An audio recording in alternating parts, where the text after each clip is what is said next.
What do you understand by the term dematerialization?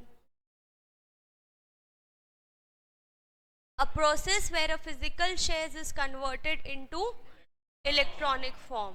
That is dematerialization. What is the process of demat? What is the process of dematerialization?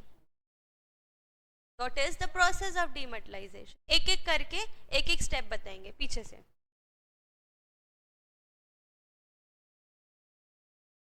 ठीक है.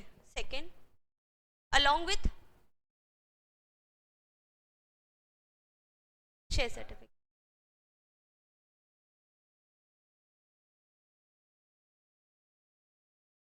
बोलो क्या बोल रहे हो आप? एनसीएलटी. हाँ.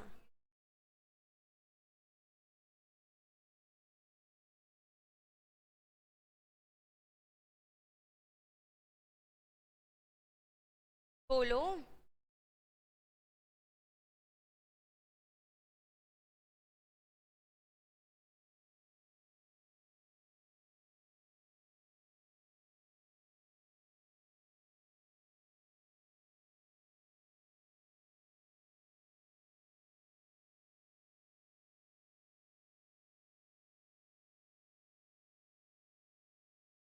यस.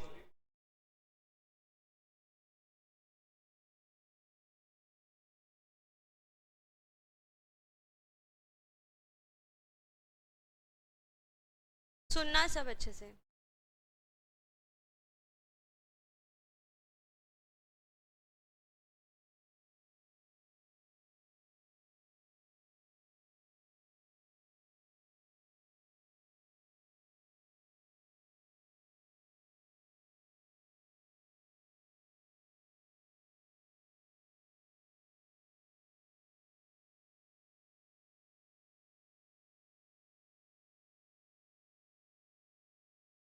समझा?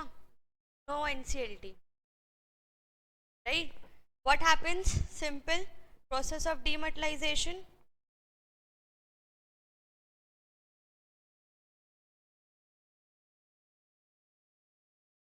Process of dematerialisation. सबसे पहले आईएसआईन कंपनी जनरेट करेगी. ठीक. जैसे ही कंपनी आईएसआईन जनरेट की, company will issue a general circular letter to the share holders कि we have generated this ISIN और अब आप अपने शेयर्स जो है वो डीमैट में करवा सकते हैं. इन्वेस्टर्स को अगर अपने शेयर्स डीमैट में करवाने हैं तो इन्वेस्टर पहले अप्रोच करेगा डीपी को. वहाँ पे ओपन करवाएंगे एक डीमैट अकाउंट. वो डीमैट अकाउंट ओपन करने के बाद investor will apply with an application which is called dematerialisation request form DRF along with the share certificate. किनको देंगे? अपने डीपी को देंगे. डीपी उनको फर्दर ट्रांसफर करेंगे डिपॉजिटरी के पास. डिपॉजिटरी उसको फर्दर ट्रांसफर करेगी कंपनी के पास. कंपनी उसको वेरीफाई करेगी या कंपनी के बिहाफ में RTA वेरीफाई करेगा. कंपनी कंफर्म करेगी, उस शेयर सर्टिफिकेट को कैंसिल आउट करेगी और अपने रिकॉर्ड्स में डिपॉजिटरी का नाम रजिस्टर ऑफ मेंबर में as a registered member mention करेगी. एंड जैसे ही ये चीज़ हुई, कंपनी वापस से कंफर्म करेगी डिपॉजिटरी को. Depository as soon as after receiving the confirmation change in its record and mention the name of the investor as a beneficial owner, transfer the same information to the depository participant और उनके बाद depository जो है वो investors के demat account में उतने shares credit कर देगी. Clear? This is the process of dematerialisation. इसका opposite rematerialisation, the process of conversion of electronic shares into physical shares. ये भी रीमेटलाइजेशन रिक्वेस्ट फॉर्म के साथ जाएगा. कंपनी को शेयर सर्टिफिकेट इशू करना पड़ेगा और ये सिक्योरिटीज डिस्ट्रॉय करनी पड़ेंगी जो डीमैट कोड में थी. राइट. उसके बाद हमने एक पॉइंट पढ़ा था, what is plays and hypothecation. Right? So what do you understand by pledge and hypothecation of security and why it is needed? My question is, what do you understand by pledge and hypothecation and why it is needed?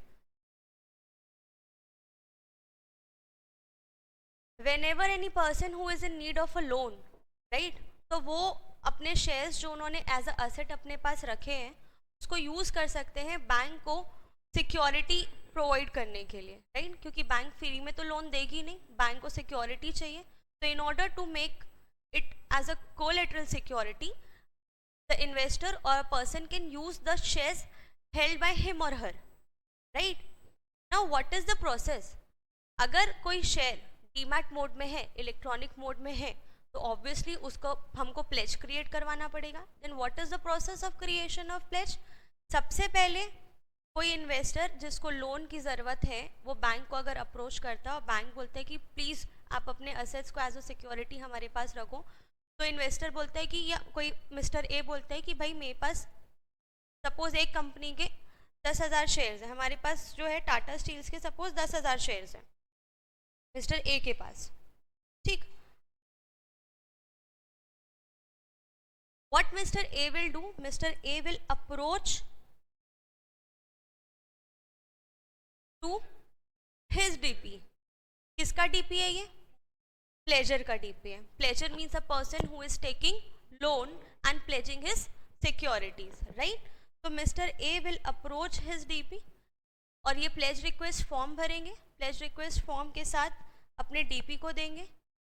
DP further depository को confirm करेंगे या depository को intimate करेंगे। DP same, sorry, depository same भी हो सकते हैं, अलग अलग भी हो सकते हैं। डिपॉजिटरी फर्दर, सपोज ये HDFC बैंक से अगर लोन ले रहे हैं तो HDFC बैंक का भी ऑब्वियसली डीमैट अकाउंट होना ज़रूरी है। HDFC बैंक हमारे केस में प्लेजी होगी। Pledgee means a person who giving loan and in whose favour the pledge is being created, ठीक है? तो HDFC बैंक का जो डीपी है, सबसे पहले यहाँ वाला जो डिपॉजिटरी है वो HDFC बैंक के डिपॉजिटरी को इंटीमेशन देंगे कि भाई हमारे पास एक प्लेज रिक्वेस्ट आई है। ये डिपॉजिटरी इनके डीपी के थ्रू HDFC बैंक को ये इंटीमेट करेंगे कि भाई आप मिस्टर ए को लोन देने वाले हो क्या? अगर आप मिस्टर ए को लोन देने वाले हो तो उनकी एक प्लेज रिक्वेस्ट आई है कि आप लोन तभी दोगे जब मिस्टर ए अपने शेयर्स प्लेज करवा पाएँ। उनकी प्लेज करवाने के लिए रिक्वेस्ट आई हुई है। इफ़ HDFC बैंक्स कन्फर्म्स कि हाँ भाई मुझे तो लोन देना है और इसी बेसिस पे देना है कि मिस्टर ए अपने शेयर्स मेरे पास प्लेज करवा दे, ये अगर HDFC बैंक कंफर्म करती है अपने डिपॉजिटरी को, तो the pledge will be created and once the pledge is created, जो ये 1000 शेयर्स है जो मिस्टर ए के डीमैट अकाउंट में है वो फ्रीज हो जाएंगे। That is not freely transferable, lock हो जाएंगे, ठीक? एक बार प्लेज क्रिएट हो गया तो जैसे ही HDFC बैंक ने कंफर्म किया डिपॉजिटरी प्लेज क्रिएट कर देंगे। 2 मिनट और, ठीक? This is the process of creation of pledge. Are we aware of the parties to the pledge creation? Number 1, pledger, a person who is creating the pledge and taking the loan, and pledgee, a person who is giving the loan and in whose favor the pledge is being created. Closure obviously, एक बार pledge create किया, आप जैसे ही mister A ने अपना loan वापस दिया, pledge हमको close करना पड़ेगा। Again pledge closure request mister A अपने डीपी के थ्रू डिपॉजिटरी को देंगे, डिपॉजिटरी वो इन्फॉर्मेशन HDFC बैंक को देंगे, डीपी के थ्रू HDFC बैंक कंफर्म करेंगे कि हाँ भाई हमारे पास तो अमाउंट वापस आ गया है, आप इस प्लेज को क्लोज कर सकते हो।